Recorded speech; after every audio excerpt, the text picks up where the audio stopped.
Time now for Futures in Focus. Oil is higher after weekly inventories fell by more than 5.8 million barrels. The market was looking for a build. We're joined now by Bob Iaccino, Path Trading Partners founder and chief market strategist. It seems like expectations are constantly the opposite of what we're getting, Bob. What's going on with the market and why are predictions so incorrect these days?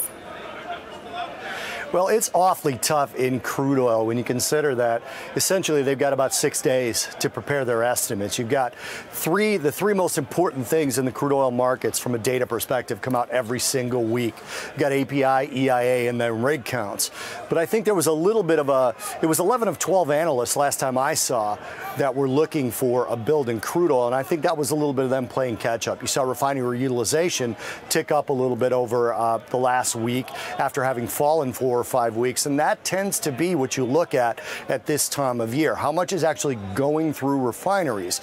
Because the production is remaining steady, possibly even ticking a little bit as you see the wells become generally less productive on average. That has more to do with old wells coming to the sort of senior years of their life in terms of production than it does with sort of the underproduction of new wells. But that's really where you're looking at this. And then going into the seasonality, you're going to see these fluctuations. Bob, I gotta ask, because we're all talking about Washington, D.C. today and these revelations over the last 24 hours. How much is that just conversation at the CME and how much is it playing into any kind of trading strategy?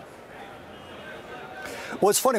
All of us were looking at the futures last night, watching them take a dip as the news of the guilty plea and the guilty verdict came through. And they dipped and they came back.